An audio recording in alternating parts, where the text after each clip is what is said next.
Hello, hello, hello. Let me actually adjust some lights. 1 second.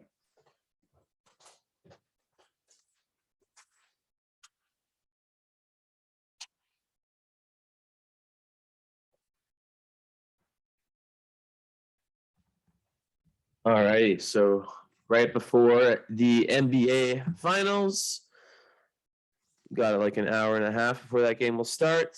Perfect time for a reading. Got my little coffee here. And it's 2:50. 2:50. I guess it's only an hour before, but whatever. 2:50 here in Romania. So let's go ahead and get going. So I have the chart pulled up over here. Although why is it not giving me its full? Regardless, I'm going to share screen and show you. Actually, no. I have to make sure that I do one quick thing. Hold on. But yeah, basically very interesting chart. It's actually similar to a chart of someone I know very well. I believe that I get these types of charts for a reason. And basically, it feels good. It feels very there's a very at home kind of energy when I get a chart that, someone in my family or really close friend or, just someone that I know has a lot of the same elements of. So sun is in Cancer, ascendant is in Scorpio, moon is in Capricorn. So I've been having a lot of these types of charts lately with the Capricorn Cancer, the axis, that opposition, which means that you were born on full moon. Well, it was probably a day and a half before full moon, I guess you could say, something like that.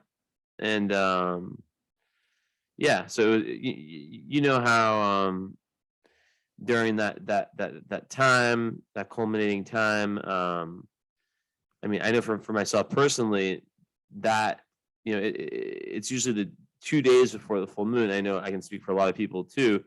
Sometimes even multiple days before the full moon, that you feel that full moon energy the most. So let's go ahead and share the screen now. Everything is good.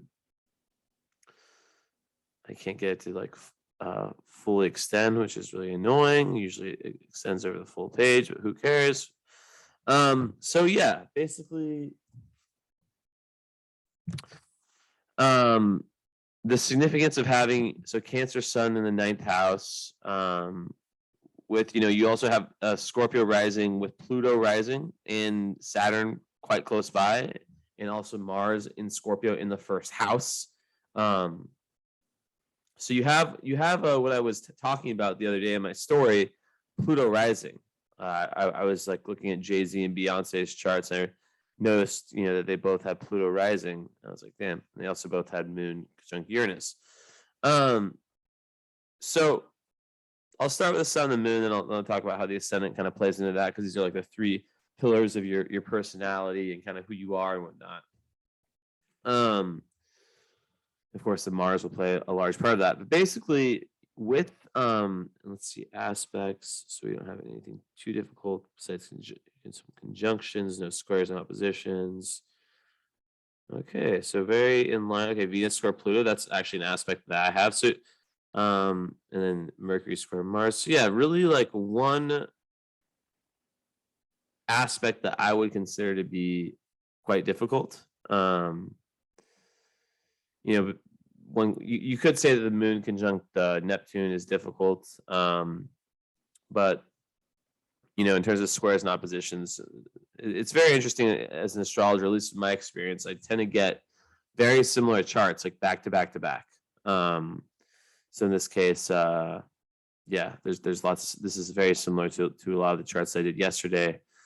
So okay, let's get started. So Sun in Cancer. I mean, I don't really like to go too far into sun signs. And I'll go ahead and share my face now because I know that you can't see me. So I don't like to go too far into sun sign, just because I feel like, you know, anyone who has done any work whatsoever will understand their sun sign, right? Excuse my eyes being kind of red. It's just the start of allergy season. I just like scratch them nonstop. But yeah, like obviously a Cancer sun in the 9th house is going to be a little bit different than a Cancer sun in, let's say, the 4th house or like any other house, because the 9th house is about Sagittarius. So, you know, it would create a more expansive, more philosophical minded Cancer than the typical. And you also have to remember that there's Venus is conjunct your sun. So that's adding like a level of real grace and one could even say beauty and attractiveness to yourself, to your kind of, it's a very, very good omen to have Venus and your sun very close together. So as I was saying before, you know, you were born in the culminating kind of period right before a full moon. That actually so that same energy is sort of similar to your life, like everything that happened, like that exact moment. So there's definitely this feeling of trying to get something right, like karmically. Like when there's a full moon, we become very aware, more aware than usual, of the more shadow sides of ourselves, right? So for you, as a Capricorn moon, which I will get very well into because it's a huge thing. I have like a little tick right here. You know, basically, like you have the exact same sun and moon as my brother. I'm just going to say that right now. So I get it very well, and they're even in the same. Oh no, they're in opposite houses, but his moon is in the 9th house, sun's in the 3rd. You guys are flipped. But yeah, so typically, like, yeah, so like the sun there, it creates someone who's really trying to find knowledge, who's really you know, especially with the moon in the 3rd, sun in the 9th, that adds the whole dynamic of knowledge and wisdom, and really just trying to figure that part of life out. There can definitely be past lives where, you know, with your South Node in Sagittarius, where your belief systems were a little bit like you kind of you weren't able to really see life from other people's point of view. There could have been like some level of like dogmatism when it came to finding truth and to kind of understand like your big idea of like the meaning of life and what we're here doing. And you could say spirituality, but it's not really like the same thing. It's more philosophical, more meaning based.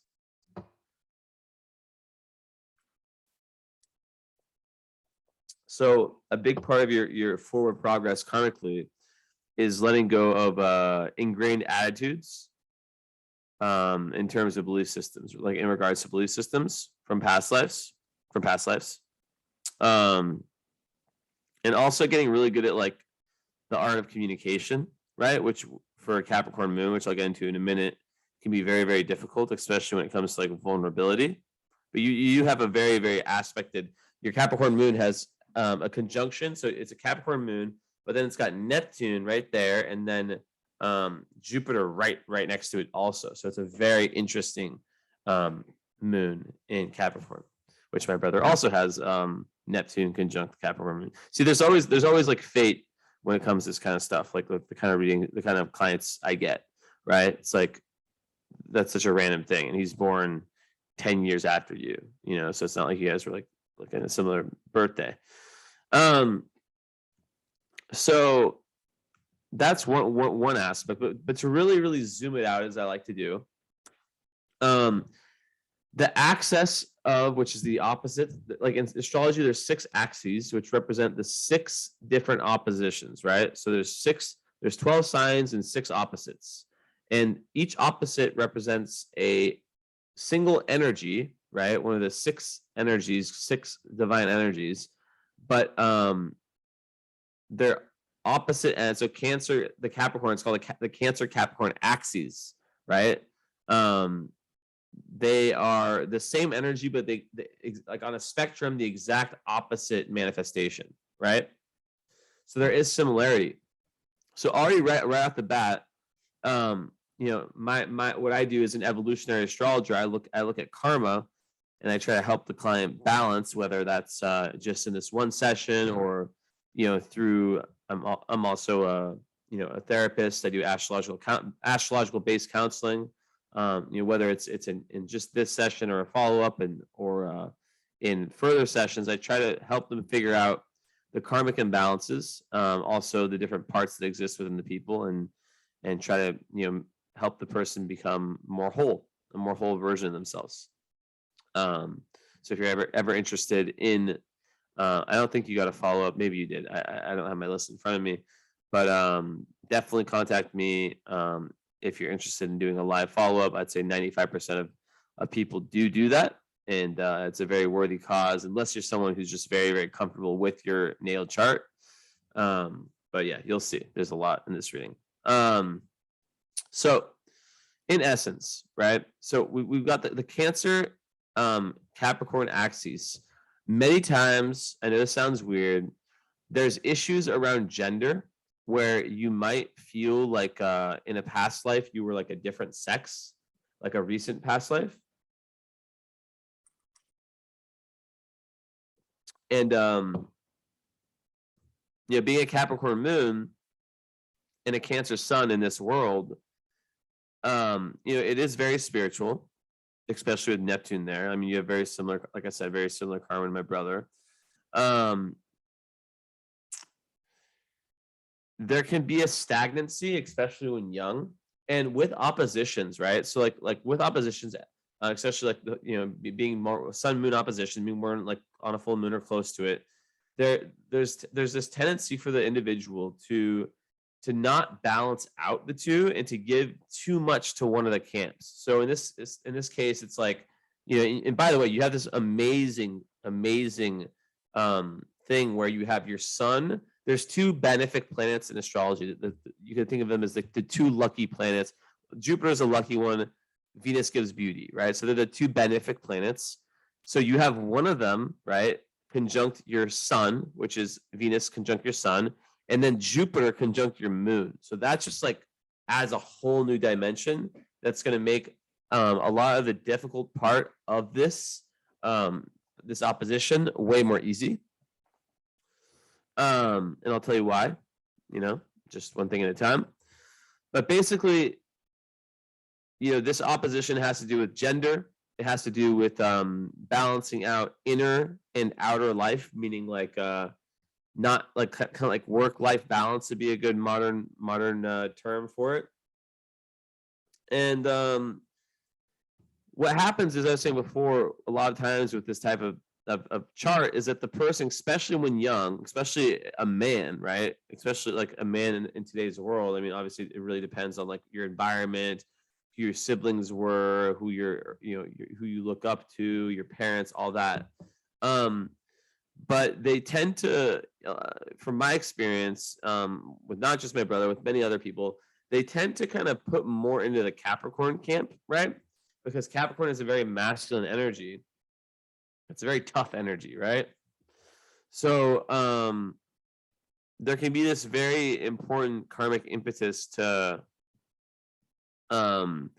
with your North Node in the 8th house conjunct Chiron, that's literally, by the way, saying that you're meant to be a healer, someone that through your own issues of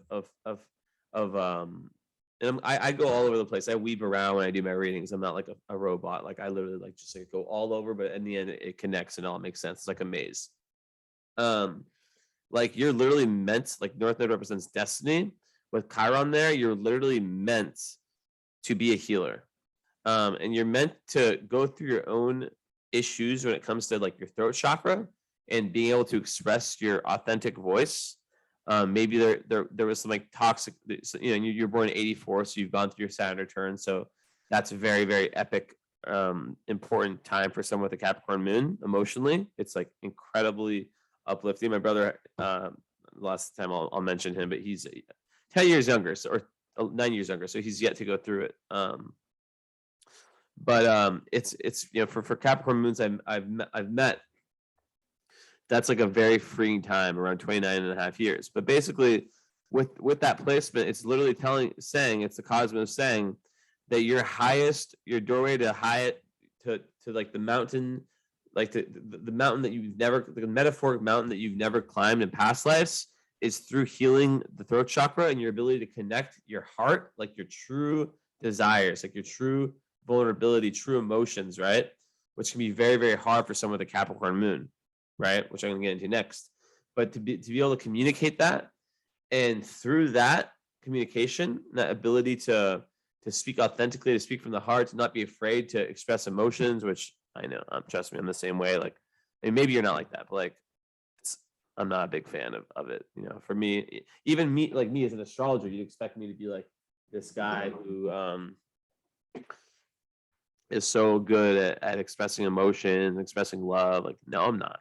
I'm just very honest, I mean, I do it through actions, but I'm not like oh my, in relationships, like it's yeah. But anyways, enough about me. So that's really like once you figure that out for yourself, then you have this superpower to kind of figure out for other people, and it really has to do with this deep dive into your own personal shadow, personal unconscious, which I'll share the screen again, just so I have no idea about your knowledge of astrology, and maybe someone's watching this reading as well.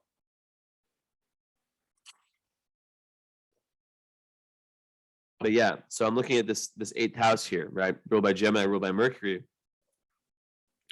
which is in Leo in 10th house. So literally this could point to someone who is meant to be a healer, and because it's Gemini, that could relate to being multi-talented, having like 2 careers, having like the hobby, the thing, like kind of like really growing into yourself. Like, you might have been someone who up until around 30, maybe you did something that was more of like a money maker, more something to kind of like that didn't really nourish your soul, and then you start to see like, wow, like I have my moon conjunct Neptune, like I'm a Cancer. I really I'm here to help, right? I'm here to learn and here to help.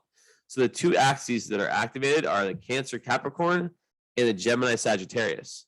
Now you might be asking me, hey Jesse, okay, I understand the Cancer Capricorn. I see my my moon down here in Capricorn and my sun in Cancer, but why Gemini and Sag? Well, that's because the 3rd house, where your moon is and also where your north node is that's the house of Gemini, and the 9th house is that house of Sagittarius, and that's where your south node is. South node represents like the been there, done that in past lives, right? So all in all, like the way to balance those 2 out, like very, very zoomed out, and this is usually something I get more into in the follow, which if you decide to do that, make sure you take notes, because I will not remember any of this. I mean, I'll remember when I see the chart, but I do so many readings that you can imagine that like I'll probably do another one like after the game tonight. That shit will be really late, actually. I'd be like, I don't know, I did 3 last night in a row until like 8 a.m. So yeah. But anyways, so that's interesting, very, very interesting. But with Capricorn Cancer, it's like, how can I at the same time, so like with the Capricorn moon, right? There's this tendency to have what I call crystallized, stuck karmic emotional patterns. I'll put my face back, right? So it can be very, very tough for someone with this placement to be vulnerable. Even if they're like a Cancer, which like you've seen like the sun sign stuff about Cancers, they're so sensitive, they're this and that, they are, right? But the Capricorn moon, it's not that it's not sensitive, it's that it can be very, very guarded, right? So someone with this placement, oftentimes, especially when you have Neptune, the planet ruled by Pisces, that creates even more sensitivity. You are a complete empath, and then Jupiter really makes it so you're able to have like, it actually makes you way more optimistic. This is like the best thing you could ever have as a Capricorn moon. because it gives you this this ability to kind of like almost stand at the top of the mountaintop metaphorically and see these stuck emotional patterns, right? These karmic emotional patterns. Anyone that has a Capricorn moon is prone to depression, melancholy. Like they can, and they really they'll do whatever they have to do to hide it, because the moon represents our emotional need. I think it's the most important part of a chart. Like a little bit more important than the sun. That's my opinion. It's probably tied, or I say 51-49. And Capricorn moons, they don't want to ever show weakness, right? So you have one sign, Cancer, which is all about vulnerability, right? That's the sun sign, all about vulnerability, all about mothering, all about nurturing. You know about your sun sign, Cancer. But then what makes you feel safe, which is your moon, is to feel like you're kind of moving up in the world, to feel like you're whatever you're doing for a living, for example, is helping people, to feel like you're really, and romantically, it will make you more attracted to someone who can be consistent, right? Who takes relationships seriously, which is also shown by that Mars and Scorpio, and the Venus in Cancer, right? And Juno is in Leo. Okay, that's interesting. So yeah, balancing those two out, crystallizing the stuck emotional patterns is super important. And what can happen if you don't is that there can be this real stuckness where you feel like your life just isn't really moving. And Saturn for you, which is obviously ruling your moon, it's very important where that is. It's in the first house, so it's actually rising for you. So, and it's conjunct your Mars. So that's very, very interesting. And I feel like you have, when I say sexual energy, I mean like the spiritual energy, like libido, not just libido for sex, like energy for anything, for creative energy. You have a ton of it. But when you have Saturn there, it probably was around, it took you to the first 30 years to really release this potential like Kundalini energy, this real energy. And there may have been like this real frustration of feeling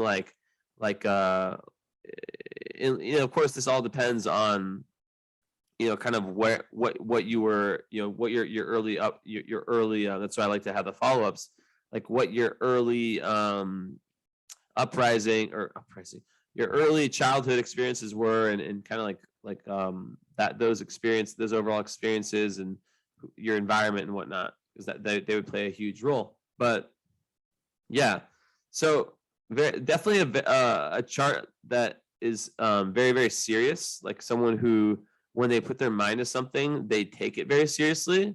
And I just sense very, very powerful, especially this part of the chart. I'm not sharing anymore, but this first house area with Pluto rising, even though it's in the 12th house, it's still rising. And that's a very, very strong part of your chart.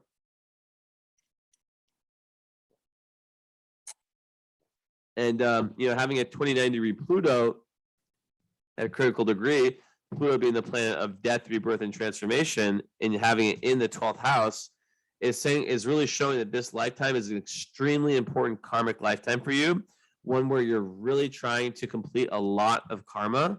And I definitely, and I don't say this very often, I'm pretty positive that you're a very advanced soul, like meaning that you're someone that is at a high level of like soul advancement, and you can definitely, when I say that, you'll feel in your body. You might be someone who's hard on yourself, but that's kind of how it is sometimes, right? Because Capricorn Moon can create a very big perfectionist. But what's really interesting about this Capricorn Moon area, it's in the third house. So it's like it goes back to that North Node where there's an emotional need for you to speak your truth.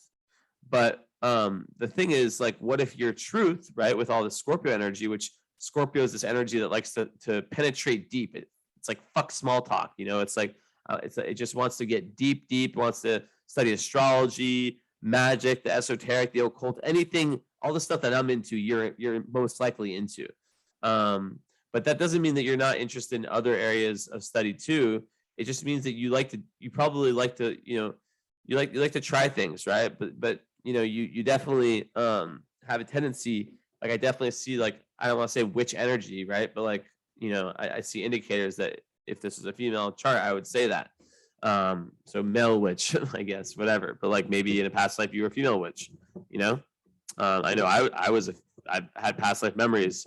Only a few of them, very, very, very like tiny glimpses, but I was girls. And I don't think I've ever had a past life. I've had one past life memory as a man, and all the other ones were girls. So yeah, is what it is. But basically, with the moon here, right? It gives you this emotional, so there's an emotional need to be able to express yourself. Jupiter is going to make that need even larger. It's going to, Jupiter in Capricorn is going to expand all things Capricorn. So that's very good for money. It's very good for, just kind of being a boss, like just boss energy. You know what I mean by boss energy? Like just like someone who is very responsible, who could be counted on, whether you work a job or whether you're an entrepreneur. I would imagine that you're, in your career, you're someone who likes to kind of shine and kind of likes to do their own thing and really, really like kind of midheaven and Leo, right? So that's about your sun sign rules your midheaven, rules your career, your dharma. There can be a connection with philosophy and with finding truth. Like that quest of finding ultimate truth, that can be linked to your career and your dharma. When I say dharma, I mean I'm referring that like the 10th house. Some modern astrologers only refer to that as like career. I refer to it as like what you're meant to do on a large, like basically just like on a large like level. Like not everyone has careers. Not everyone works freaking 9 to 5 jobs. Like not everyone is. Some people like their 10th house is like their spiritual journey. It can really mean a lot of different things. So that's very, very important.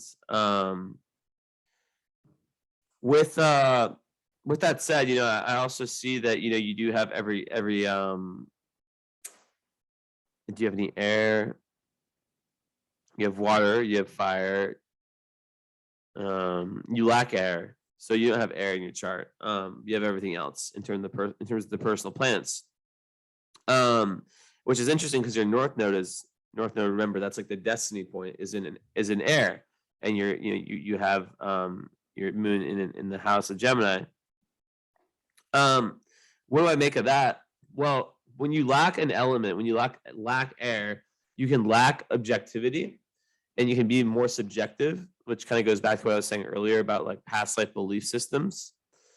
And it can give you a difficulty in kind of seeing another person's perspective, and a difficulty in like it can be really useful for you to like do breath work, for you to like get out, like climb mountains, hiking, like doing things where you like literally where you get into nature and get out of, like, I don't know where you live, Tulsa, just like get into like where the air is fresh, and to really like replenish your lungs and whatnot. It's very important. Breath work is huge for people that lack air. And when you have a lot of air, it's air is about ideas, about communication, right? So lacking that can kind of make someone who lacks that ability to, like, you're a very deep person, I have no doubts, and I also have an opinion that you're probably allergic to small talk, even though you do have your Leo, which kind of saves you in that respect. If you have like a job or career where you kind of have to talk bullshit a little bit, having the Leo Mercury may kind of save you in that respect. But yeah. So going back to always reeling it back like we're fishing. I've like never fished, but you get what I'm saying. Actually I fished once I threw up. Yeah. So okay. Basically, there's a conflict, right? So I would really, I think, wow, your birthday is the day of before my dad's. Interesting. I would highly suggest getting a follow up and discussing your how your lived experience works with what I'm saying. But typically with this, there's a struggle, an emotional struggle when young. you know, but I definitely want to highlight the fact that, you know, Neptune conjunct the moon creates someone that can literally be psychic. But when the moon's in Capricorn, they can be so hard on themselves, especially when younger, that they can like and when I say psychic, I mean just like having like premonitions, having like a like but like it's something that's so obvious, like that like they almost think that everyone else has this ability, but they don't. And because you lack air, you're lacking the ability to kind of like see how you compare to other people. So you might take your own talents for granted. Yeah.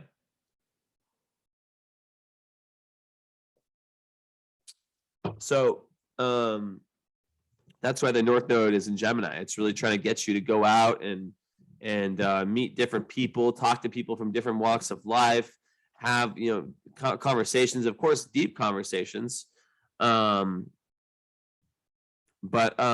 you know, really to I guess you could say move towards healing that throat chakra, because when it comes down to it, that like I said before, that Chiron in Gemini, it's maybe at some young age you felt like, you know, you could, like, there's some wounding at some point when it came to you like really expressing yourself, and that could also be shown by the Saturn conjunct Mars, which is very karmic. So like when you turn 30, I'd be very, very curious to know around that age what happened, like event wise, and how it felt. Did it feel like you had like a energetic like weight lifted off your shoulders? I bet it did. I bet it was major. I bet a bunch of really, really karmic events and circumstances started presenting themselves. I bet that there was probably some level of like frustration that started to kind of fade away. Maybe it was before that, but like it really kind of like, you know, because energy just doesn't just like full moons don't just go from new moon to full. It takes time, but kind of leading up to that period, things probably got a lot easier. But yeah, especially when it comes to self-expression, which is like, you know, your ascendant, right? So your ascendant is in Scorpio. Scorpio risings, you know, they're very deep people. They're people who have very beautiful eyes. Typically, like they have this mystique to them, even if they don't say much, which sometimes they do, sometimes they don't. They have this ability to really and you have it square your Venus. It's so annoying that I can't see this. All right, that I can't like zoom out my thing or see the full screen. But yeah, basically like Scorpio risings, yeah, they like they're you're very noticed, especially with Pluto there. You're someone who makes a mega impact on your environment. You know, like I said, Beyonce and Jay-Z, I looked up their charts randomly. They both had what you have, Pluto rising, which effectively like Pluto is this very powerful. It can sometimes be a little bit dark, so you might kind of portray like come across as like not bad, but like kind of like you might come across a bit dark, which, you know, I never want to assume that that a man is straight or that a girl is straight or whatever. But you know, if you are straight, you know, maybe girls find it attractive. If you're not straight, maybe men find it, whatever. Like people find it fucking attractive. I guess it doesn't really matter. Like, you know, but it's definitely an energy that makes people want to know more about you, and a big aura, big aura. So when that Saturn, you know, Saturn being in the first house, it can like I said before, it can really create like a lot of like reticence when it comes to self-expression. Like lots of feelings of inadequacy, which come from childhood. And you know, there could have been a divorce. A lot of times when I see this going on in the chart, there's a divorce. Like my parents are divorced. My brother has the exact same, like so many things in this chart that they're common, similar to yours. And you know, when there's an opposition between sun and moon, many times if there's not a divorce, there's like a disagreement, a very opposing energy between what the dad and the mom represent, right? So when you have these messages, like if I were to tell you as an assignment, write down for me in 10 minutes each, like what the main message that you received from your dad and then for your mom, write them both down. They would be very, very different as opposed to like someone else who might have like a a very similar kind of energy between the two of them. Coffee down. I love my espresso machine because I have like so many different coffees. I have the ones I can drink at night that aren't too powerful. I have my like power ones.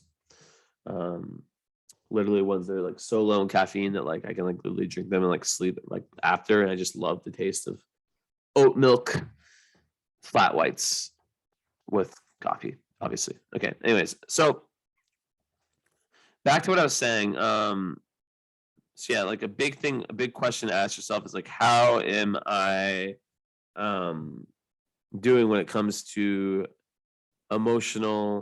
crystallized emotional patterns? Like, what are these crystallized? Hey, Mika. These crystallized emotional patterns. How does it keep me away from being like my like inner child, right? Because like with your chart, Mika, say that.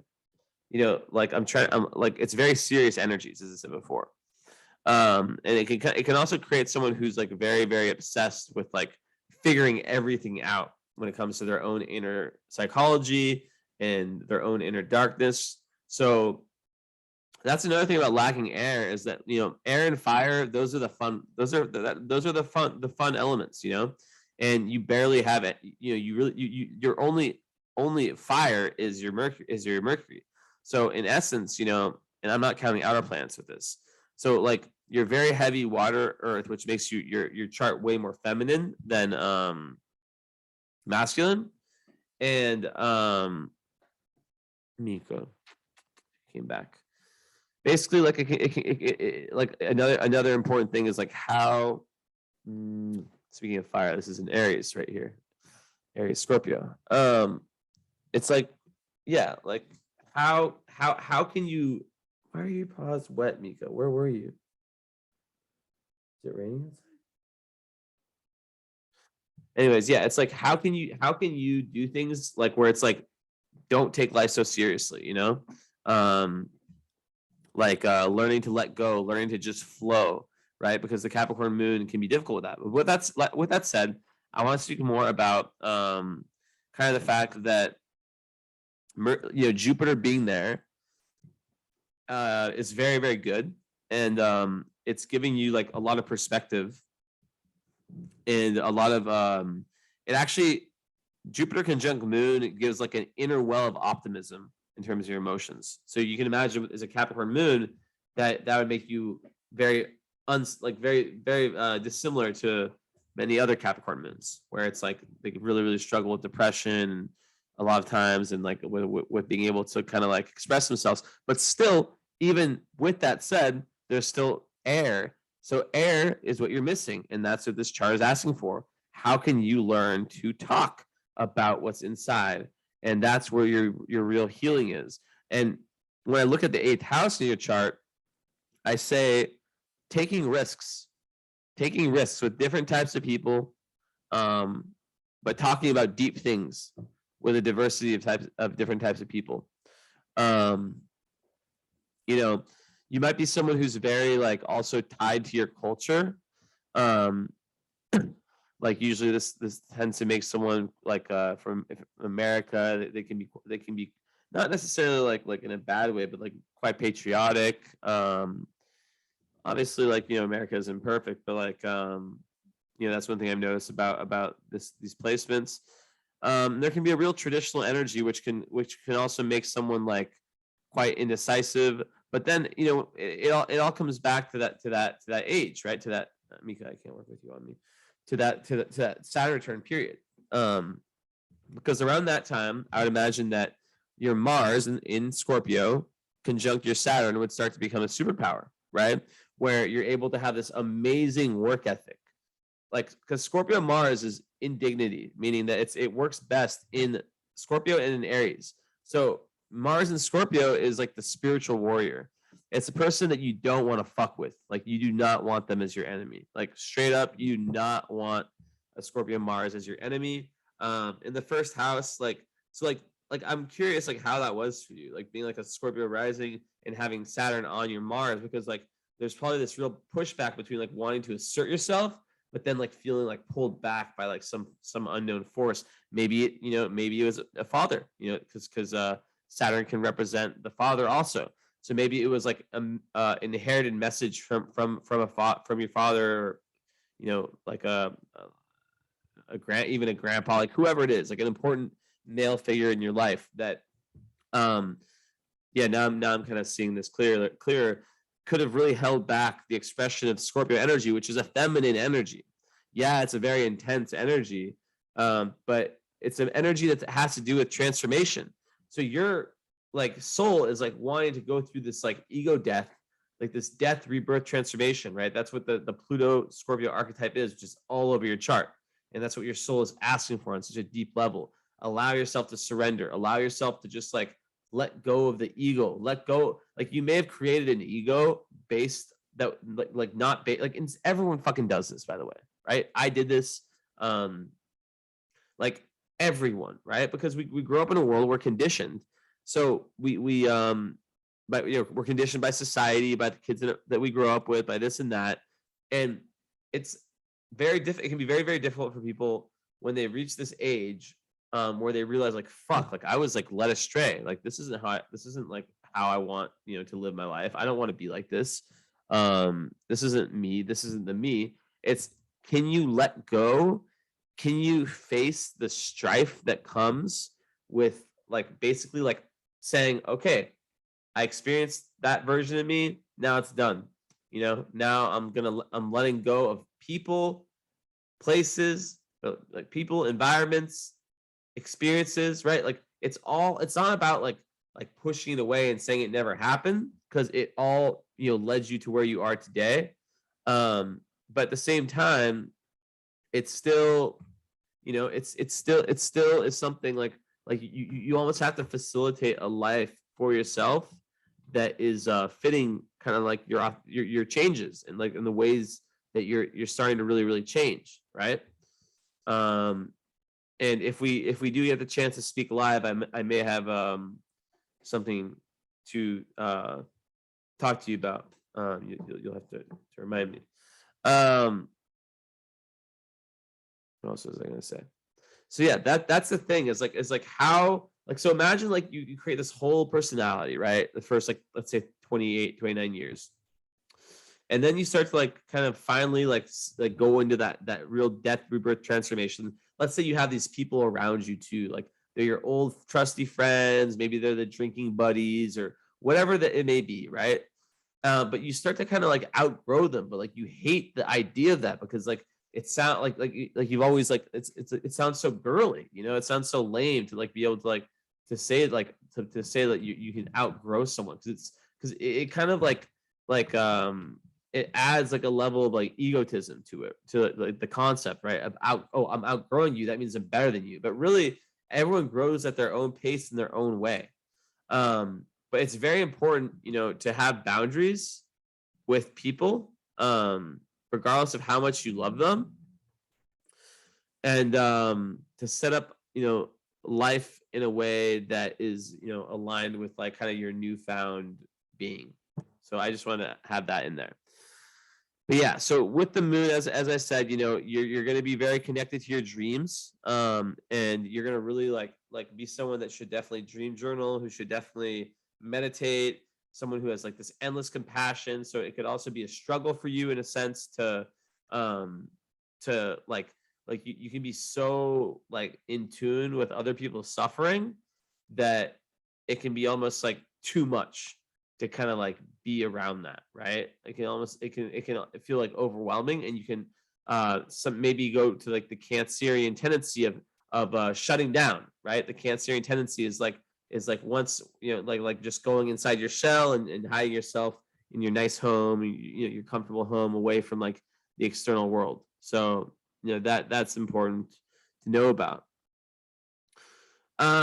But yeah, like the Cancer part of you is nurturing. It's in touch with its emotions. It's and then, as I said, in that ninth house, third house, that's about like combining the lower and the higher mind, doing all the legwork to like get all of the information and meet all the right people, and kind of like almost like a spiritual journalist. And then the ninth part, the Sagittarius part, is about taking that and forming like congruent philosophies with that you then you basically like live your life off of those philosophies, right? And it definitely has like an effect on your work and so many other things. So yeah. Also, you may like one thing that you have to look out for is like power, like the idea of power.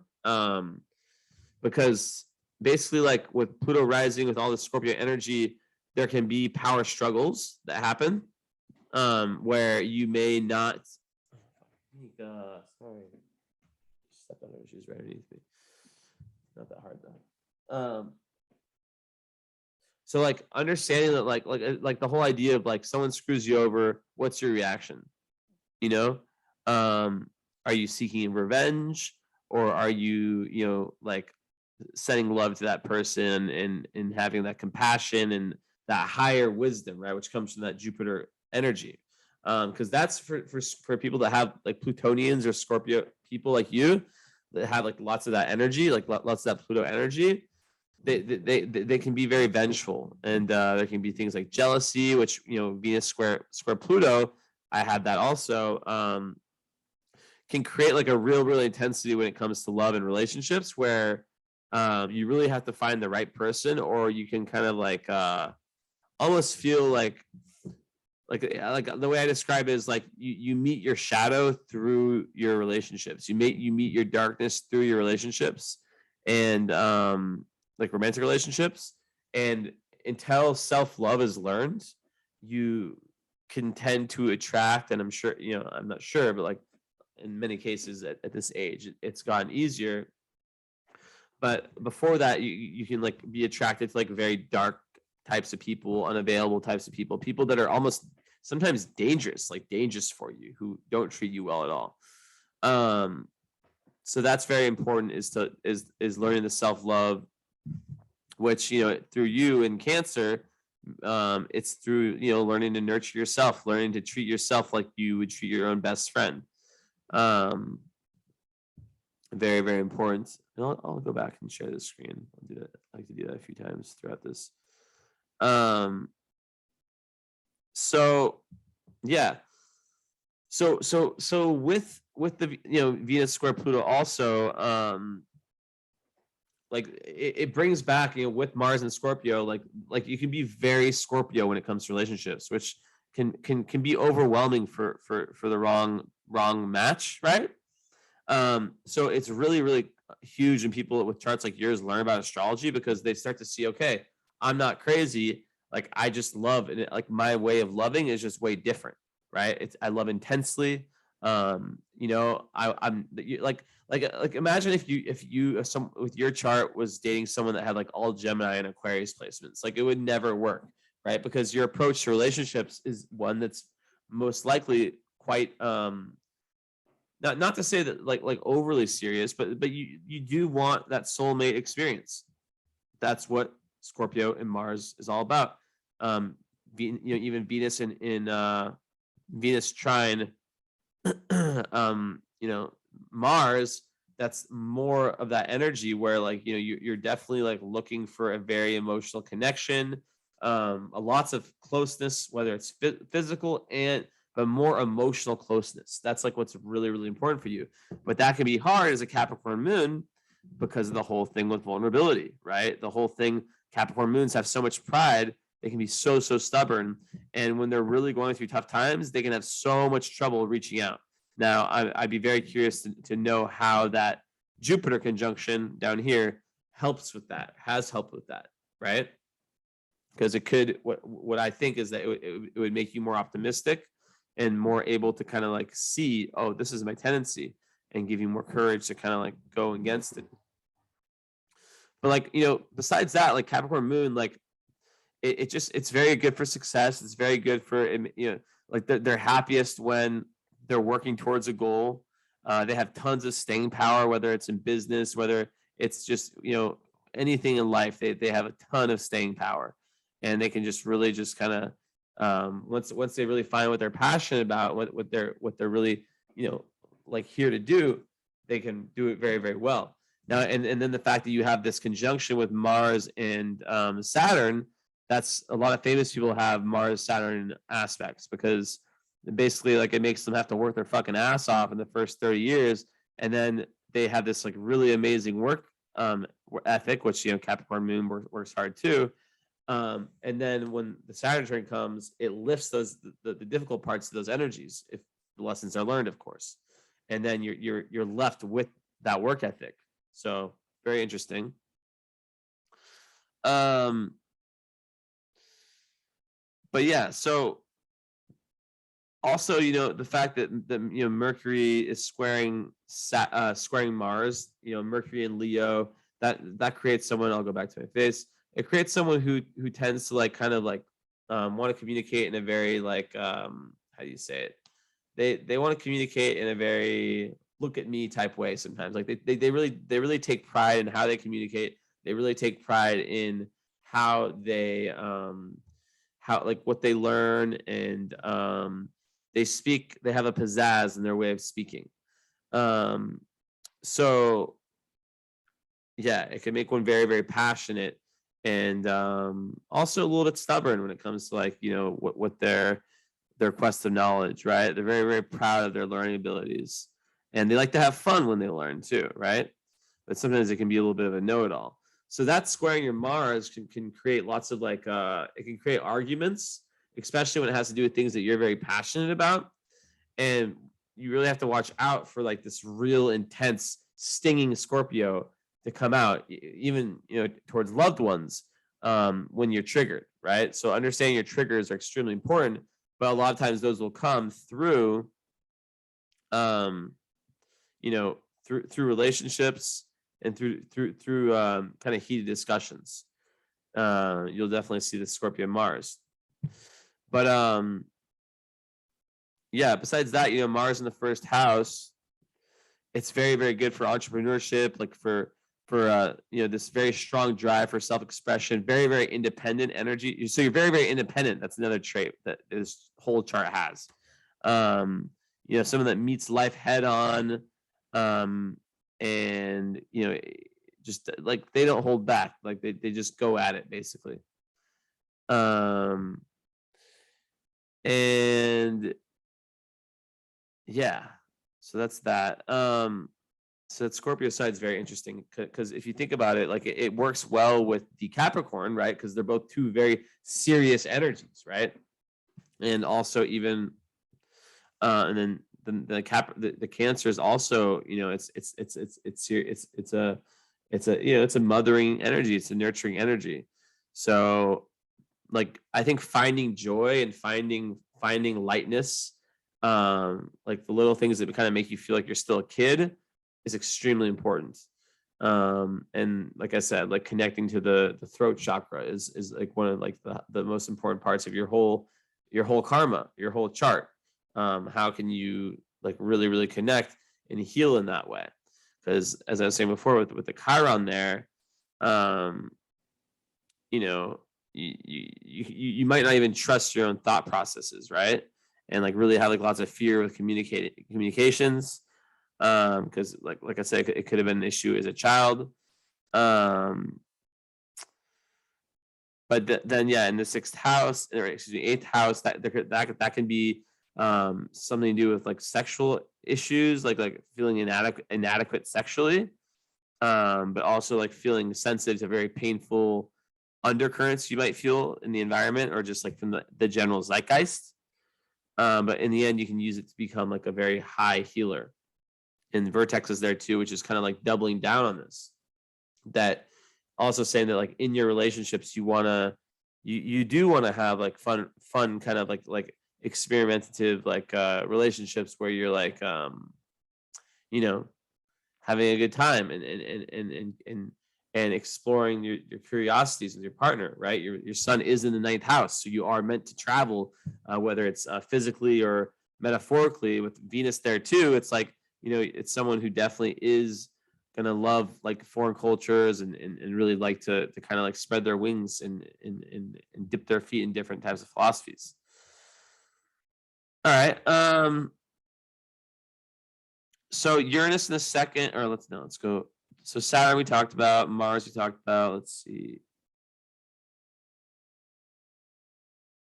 So then, yeah, Mercury also squaring Saturn. Is that what I see? Yeah. Um, so that one is speaking further to this, like, maybe when you spoke your mind, when you let that Leo kind of, that side of you, that real, like, kind of like out, like maybe there's like this like cyclical issue in your family where you're here to really break the generational trauma, of not being able to, like, really truly speak from the heart. Maybe that's something that exists, like, with the men in your family or something like that. I'm not sure. But that square, Mercury is squaring Saturn, it literally says what I was saying before, that in some way, your ability to, you're like, there's like a zapping of, like, you're feeling like you can really express yourself in, like, a true and authentic way when you're younger, which could have easily come from a parent. Um,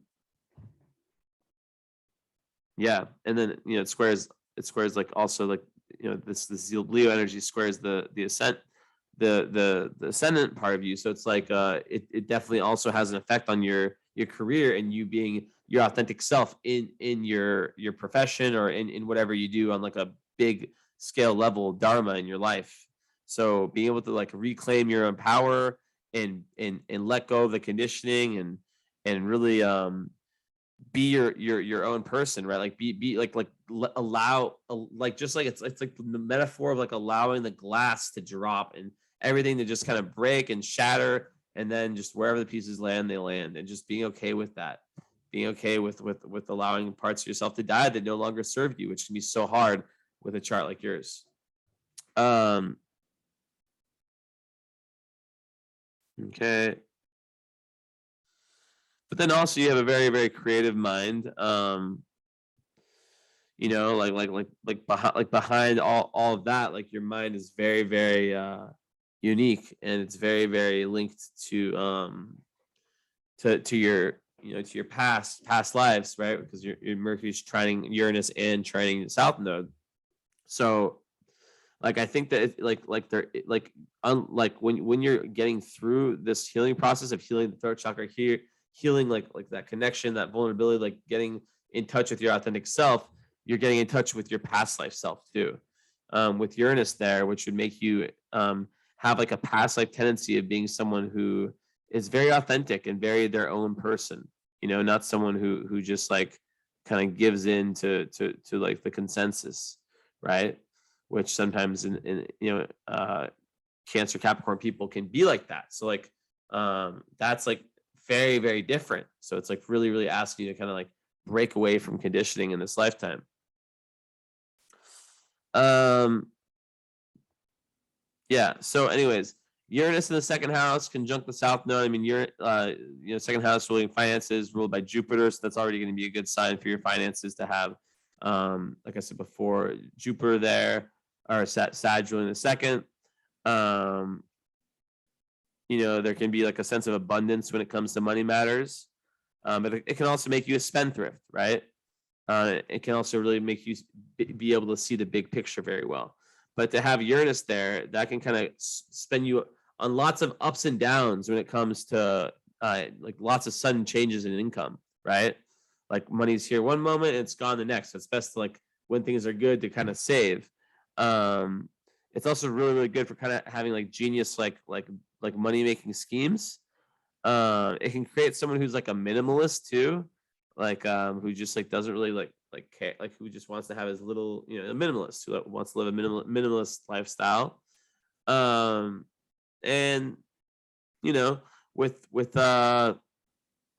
can kind of create, yeah, like a bohemian kind of person who just, like, has, like, a very eccentric, kind of different view towards money. And with Neptune there, it's going to be also, kind of a similar energy, right? Where you can where but like, relating to the sense of self, you can have, like, an unrealistic assessment of your self-worth. Where there's, like, a lack of clarity surrounding money, possessions, um, where there's a big need to link, like, monetary values with spiritual values. And when you can start to, like, kind of, like, have this value system that you, make decisions based off of, that's when, a lot of the karma kind of can disappear, the difficult karma. But very curious about that area of life for you. Jupiter third house, already talked about it. That's very, very good also for writing and communicating. It makes you a great thinker and talker. You're always seeking ever increasing communication networks, even though you do lack the air in your chart. This is like a karmic push forward to try to be more like that. But like when it's conjunct your moon, you're really trying to always expand yourself like from within. And Jupiter in Capricorn typically makes someone that has like lots of integrity, quite traditional, where they really want to seek like professional status, recognition, and stuff like that. So yeah, descendant in Virgo, it goes back to what I was saying. You know, you're looking for someone who's very dependable. You know, you're not interested in someone who's gonna like who's gonna be there one moment, gone the next. Like, yeah, you don't want someone that's boring, but you definitely really value, especially as a Capricorn moon, like someone who is patient and who is it's interesting with love, but the most important thing is that trust, where it's not even for a moment that you doubt anything of the integrity of this person. But with charts like there's like yours, sometimes opposites attract. So maybe you bring someone in that has lots of fire. Maybe you're already married. I don't know. But the thing with relationships that's very interesting is that it's a whole different chart that like reading that's done, because there's a composite chart that's done, which is basically the baby chart of two charts. Like me with my girlfriend now, neither of us have any earth in our chart, but in our composite chart, which is like the combined chart, it's a bunch of Capricorn. So I'm like way more hardworking when I'm with her, and it doesn't even come from like her motivating me. It just comes from, it's just like, I don't know. It's like the force that of the energetic baby. If you can imagine, like when you're with someone, there's an energetic energy that's formed between the two people. So that's that. Yeah, you have to watch out also, like Black Lilith in Pisces, like watch out for like self-victimization, for kind of like, I guess you could say, yeah, for like kind of like the low Cancer energy too, like when like not trusting, like if someone hurts you once, like just not being down to trust anyone ever again. That could be very, very, very difficult for you to trust again if you've been hurt. So that's that. Let's see if I see anything.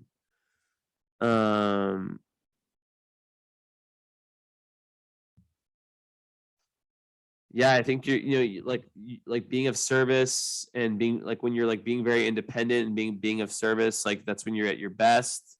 Like I definitely feel like an entrepreneurial energy when I see this chart.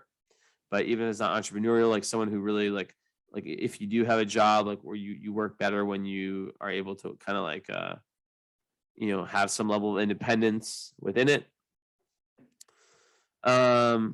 Talked about all this, talked about all that. Like, so yeah, communication, very, very important. Like you have tons of like with the vertex and Gemini, you'll be really drawn to anything that is engaging your communicative ability. It might be something that, like writing and all that is something you might like really be trying to work on in this lifetime. My throat thing is back. And yeah, like Venus, I talked about Cancer. Also, like, yeah, family is super important to you. Obviously, that goes without saying as a Cancer. Like strong emotional bonds with your own tribe. Also, there's an emotional need for financial security with Venus and Cancer. And Venus in the ninth house gives this like real like need to like understand the world. And it can make someone who like wants to like study abroad, who wants to like go from country to country, and maybe they even find love abroad, like marry someone from a different culture. It's tons of different variations. Now Juno conjunct midheaven in Leo, it makes me think that you might like want to have a partner that like maybe does the same kind of work as you, maybe not, but at least that they contribute to your to like your grand picture of your life, like in terms of like career / dharma, to your dharma in some way, like on a similar path. And in Leo, it would actually kind of back up what I was saying before, that you actually would potentially be very interested in someone who has that real kind of childishness to them, that real openness, that kind of fire Leo like energy that you lack in your chart, right? The kind of earth and air, very passionate, very driven, and then you can kind of be their like rock, but also someone that's very dependable. And you'll be someone who you'll really want to be proud of your partner and like what they like their achievements. Like you'd be interested in someone who's like doing something like important for the world, not someone who just sits around and looks good, for example. So, the fact that you have Mercury conjunct the midheaven, that once again, I said this before, you could be someone who does multiple careers. Mercury in the 10th house, there can be like a career in communications or education even. And you'll really like to like share your ideas and thoughts like within your profession. So that's that. And yeah, like I already talked about midheaven and Leo, like really wanting to shine in whatever you do. Like definitely some leadership skills in your profession. So yeah. Pluto, we talked about that, in the 12th house. It's a very spiritual placement. It's like you're really here to let go of a lot, to learn to let go of, maybe being Mika stop, maybe being like letting go of the lower mind and embracing the higher mind, and letting go of like the over materialism as this world continues to push on us, and like just allowing yourself. It's like the metaphor of Neptune, which is like the ocean of oneness, and to like allow yourself to fall off the rock of Saturn, which represents like this material world and the ego and all that, and to completely just just let yourself fall and just see what happens and trust God. Like it's like about like divine trust in the universe and finding that. So yeah. Now let's go through some things really quickly. Okay.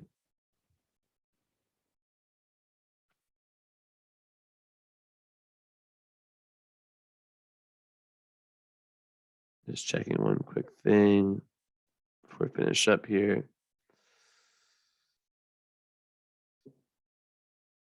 Okay. Midheaven 5.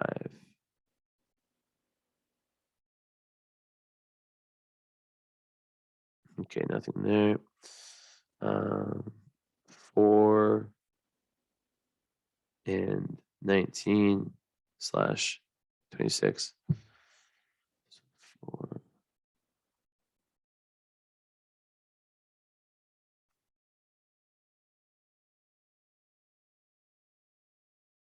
And Cancer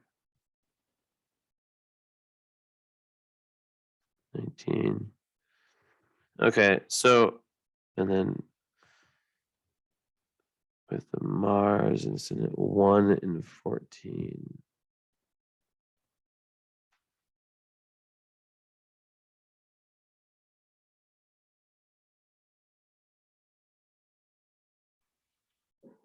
Okay, so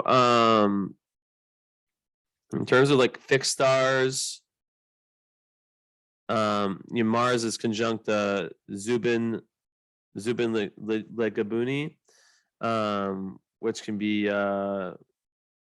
let's see, you have to watch out for like your colon tissues in the colon. This is a drying process of tissues in the colon. So you have to watch out for that. Mint teas and a teaspoon of olive oil 3 times per week would be very helpful. There can be, these natives find it difficult to relieve their bowels, which will cause hemorrhoid problems. The external use of Vaseline would also be quite helpful. So that's one thing. Polis, which is conjunct your moon. that refers to it's a very strong blessing when it comes to the moon. Very ambitious, so it'll give you like lots of kind of like ambition and grandeur of view when it comes to that. Prokion conjunct Venus, or Propus conjunct Sun. That will give you, let's see if there's anything on that.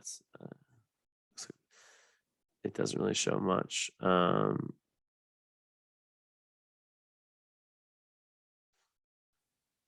Okay. Cooperation, two heads being better than one. So yeah, very like good for like associative thinking and working together with people. Like you can even make like a good astrologer or a psychotherapist. So yeah. And then finally, last thing I'll say is Prokion conjunct Venus. That is basically saying that there's many benefits from influential friends associated with the church, favorable for gain. Now, of course, it doesn't have to always be. These are like very old, delineations, but that's kind of what it has. So, yeah, that's pretty much all I see in your chart. So yeah, let me know about setting up a if you feel called to set up a follow up. I highly suggest it. It is up to you though, obviously. And I hope you enjoyed this regardless. And thank you so much for your support. If you follow me on Instagram, which I assume you do, I'm sorry I probably like messaged you, but I just forget everything. And I hope that this reading was amazing. I felt very good about it. And yeah, best wishes. And I hope to speak to you soon. Okay. Bye bye.